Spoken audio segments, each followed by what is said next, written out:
Vjerovali ili ne, nikada nije prekasno započeti s čitanjem. Knjiga koja je u meni pobudila želju za čitanjem, prva je lektira u srednjoj školi Fahrenheit 451 Raya Bradburya.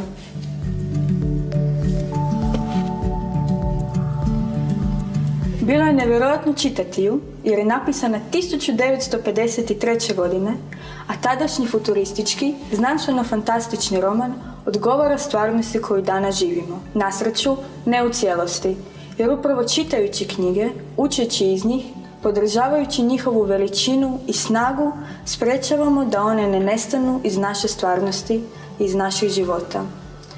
Otkako svakodnevno čitam, bolje razumijem druge ljude i bolje prihvaćam različitosti. Svaka knjiga koju pročitam u meni ostavlja svoj jedinstven i neponovljiv trag. Povezujem se s knjigom i izgrađujem sebe. Mislim na sebe. Čitaj, jer čitanjem proširujemo vidike i postajemo bolji ljudi. Jeste li ikada čitali roman u kojem su glavni likovi životinje s osobinama ljudi?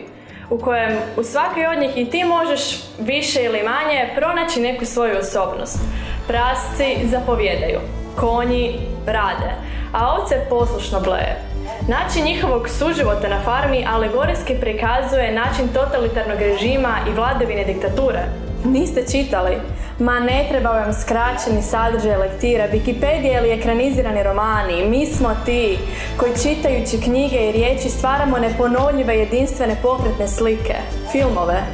Trajno ih pohranjujući svoj svijesti potičemo na maštu i razvijamo kreativnost. Zato ne budite ovce. Mislite na sebe i čitajte. I preporučujem vam Životinjsku farmu Georgea Orwella. Volite li kriminalističke romane? Želite li savjet kako se dobro zabaviti, opustiti i iskoristiti slobodno vrijeme? Nudim vam roman Agathe Christie 10 malih crnaca.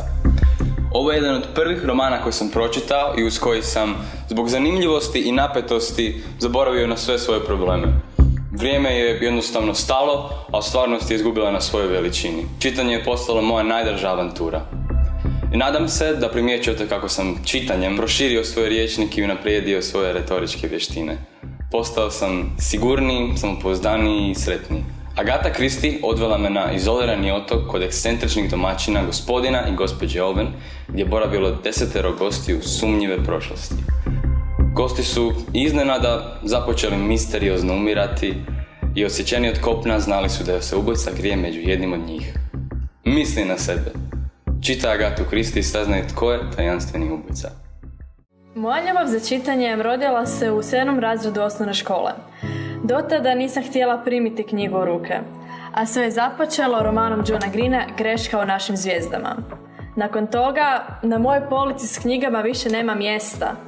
Ostajem budna noćima da bih pročitala knjigu do kraja, a svi znaju koliko volim spavati.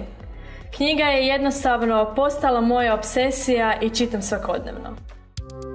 Greška u našim zvijezdama Johna Greena svjetski je bestseller broj 1.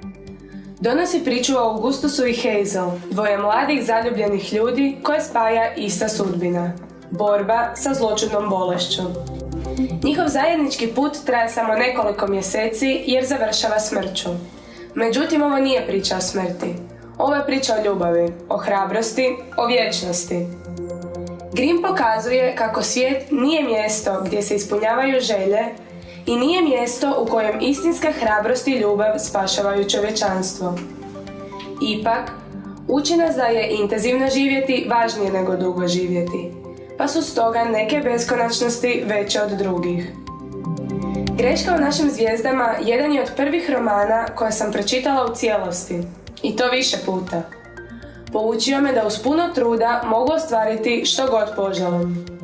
Čitajte ljudi, mislite na sebe Jer knjige nas potiču da ostvarimo sve svoje snove i želje. Pokazuju nam kako naši problemi nisu samo naši. Naše bolesti boluju i drugi, tražeći isti izlaz i situacije u kojoj se i mi sami nalazimo. Misli na sebe, čitaj!